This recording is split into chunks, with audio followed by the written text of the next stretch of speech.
Let's now take a look at the sales order status for this. Basically to check on the client sales orders, we see that this customer here, this order, the status is to invoice, means it's been shipped. And I see in here that 3 fans have been delivered, and then there's a shipping charge as well, so I'll change it to be 1 as well, to be delivered.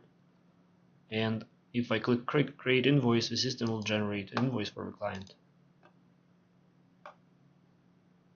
Here it is. I'll set the invoice date for today, and I can set the payment terms to be different things. They're configurable. I'll say in here 30 days net. Click save. Assuming that all the things are correct in here, I'll just click validate on this invoice. So now this invoice has been actually charged. I can go ahead and send this by email to the client. Let's look at what it is. So this is the invoice that's generated by our system in a standard manner. If everything looks correct, this tax would need to be perhaps adjusted from this demo because it shouldn't apply, but the rest of it looks good.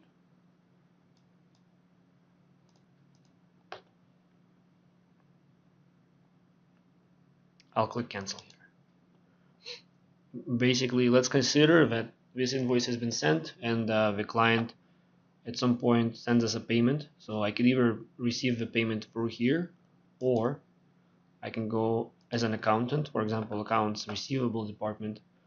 I can go in here and say customer invoices here. There's a list of customer invoices in the system listed in here. So I receive a payment from a specific customer referring to a specific sales order or invoice. So I will know that we received payment for this one here, $120. I can click register payment, and then I can either receive bank or cash. Well, in this case, I guess it will be a check payment. So if we receive $120, then it will be just recorded as such. Or for example, if you have some kind of a 2% discount on a fast payment or something like this, and maybe they sent you, instead of 120, 117, 50, something like this, then the system knows that there's a difference. I can mark it as fully paid, and I can just say perhaps bank fees, or I can say that this could be a discount for early pay. There could be an account set specifically for that. I'll just say bank fees in this case. I'll click validate, and so this invoice is now fully paid.